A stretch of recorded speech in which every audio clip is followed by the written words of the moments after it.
Hai teman-teman yang berbahagia, berjumpa kembali dengan saya Dr. Andri, spesialis kedokteran jiwa dari Rumah Sakit EMC Alam Sutera Tangerang.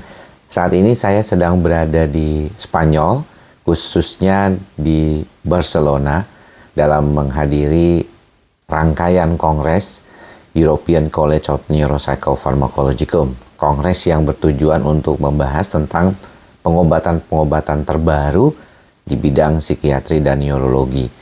Nah, pada kondisi saat ini memang keadaan yang berkaitan dengan masalah gangguan psikiatrik, terutama gangguan kecemasan dan depresi memang sedang booming, apalagi pasca pandemi yang kita sudah lewati 2-3 tahun terakhir ini. Dan kemarin ada acara workshop, masterclass untuk terapi pada pasien-pasien gangguan depresi. Dan masterclass ini adalah beberapa kali sudah pernah saya ikuti, dulu pernah di Amsterdam dan di Hong Kong, dan kali ini berlangsung sebelum satu hari. Satu acara yang terkait dengan ECNP ini dilangsungkan sehari sebelum acara ECNP. Jadi hari kemarin ya, sedangkan hari ini kita sudah mulai acara ECNP-nya. Nah, ada beberapa hal yang ingin saya bagi kepada teman-teman semua, karena sebagian dari apa yang saya dapatkan ini adalah terkait dengan gangguan komorbiditas atau gejala yang bisa berbarengan adanya bersamaan dengan gejala depresi, dan yang paling sering adalah gangguan cemas yang sering kita bahas di dalam channel YouTube ini.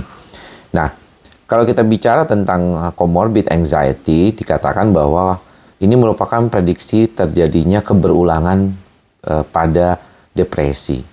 Dan kalau kita perhatikan, yang paling dominan adalah anxiety dan trauma.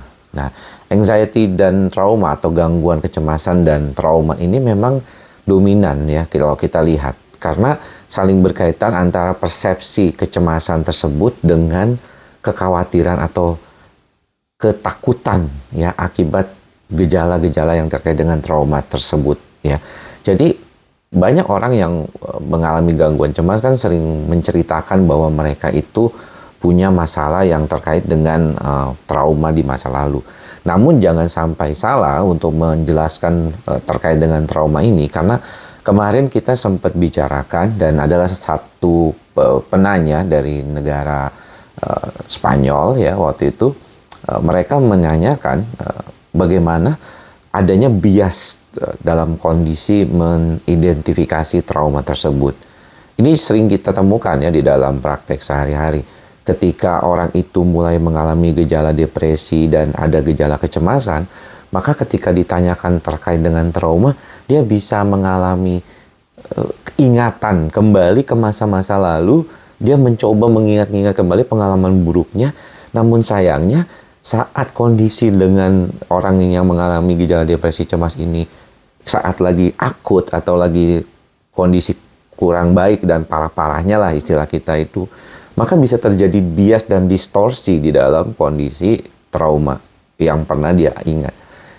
Teman-teman pasti pernah ingat dalam beberapa kali saya membuat video terkait dengan gangguan cemas dan depresi, saya bilang kalau persepsi itu sangat penting ya dalam melihat proses kehidupan kita. Bagaimana trauma kita ini di masa lalu itu kita bisa persepsikan negatif, bisa kita persepsikan sebagai suatu hal yang positif, dalam tanda kutip biasa aja, netral gitu ya. Bahkan menjadi pendorong kita untuk jadi lebih semangat. Dan ini yang mungkin perlu dipahami oleh beberapa pasien, bahwa ketika dia mengalami depresi dan cemas, ada beberapa di antara mereka yang sepertinya itu langsung mengingat masa lalu, memori masa lalu, semuanya sebagai trauma. Ya, jadi trauma, cemas, dan depresi ini memang saling berkaitan. Ada trauma yang recent, yang baru saja terjadi. Ada trauma yang childhood, ya, yang mana terjadinya di waktu zaman kita masih SD atau SMP mungkin. Tapi kemudian jadi teringat kembali di masa kini ketika kita dalam keadaan cemas dan depresi yang saat itu sedang akut.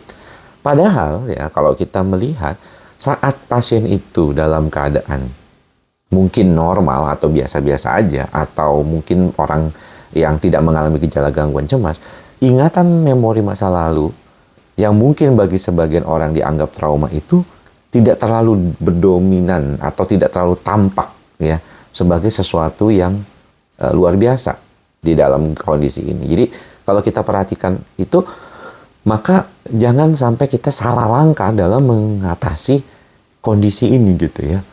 Maka daripada itu, mengapa teman-teman, ketika saya berkaitan dengan bagaimana memproses situasi ini, yang paling utama yang di dalam praktik yang kita lakukan adalah mengendalikan gejalanya dulu. Jadi pengendalian gejala itu sangat penting. Ketika kecemasannya berkurang, maka depresinya juga biasanya akan berkurang. Atau ketika kita mampu mengatasi cemasnya dengan baik, maka kita menjadi melihat sesuatu kondisi itu apa adanya. Melihat keadaan yang berkaitan dengan depresinya sebagaimana apa adanya. Dan kita lebih mudah untuk mengidentifikasi tersebut dan memberikan terapi yang pas.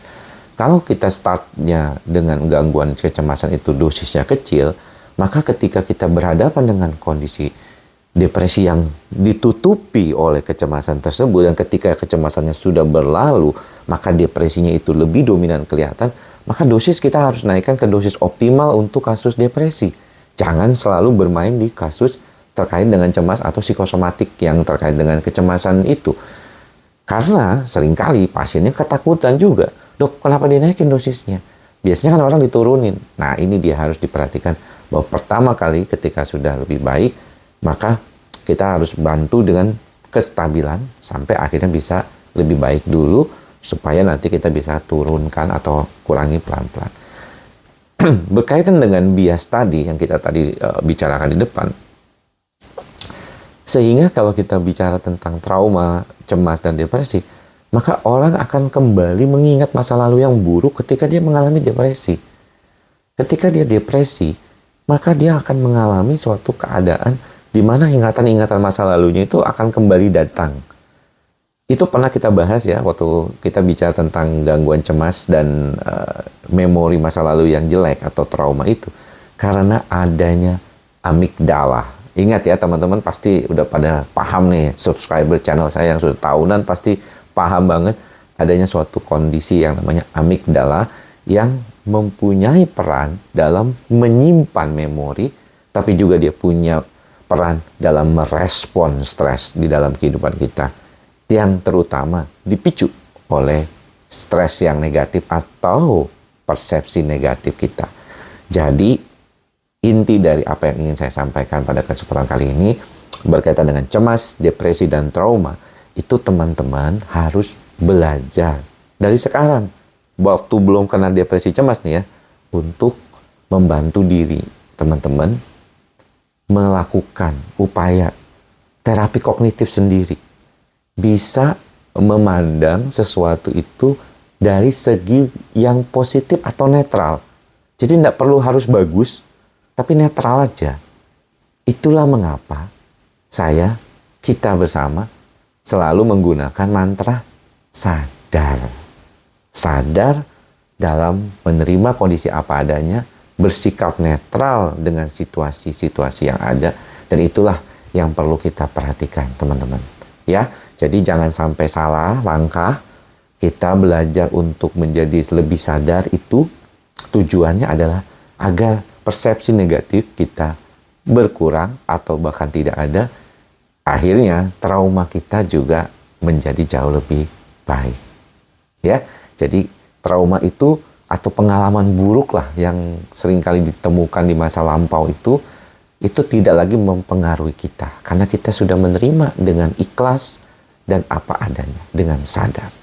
Demikian inti dari mantra ikhlas, sabar, dan sadar pada proses bagaimana kita mengelola kecemasan dan trauma ini dalam kondisi yang baik agar tidak menjadi depresi yang berkelanjutan. Mudah-mudahan ada hal lagi yang nanti akan kita bagi di sini di Barcelona, Spanyol dalam rangka ECNP tahun 2023. Terima kasih teman-teman atas perhatian teman-teman semua. Semoga semua makhluk berbahagia. Salam sehat jiwa. Bye-bye.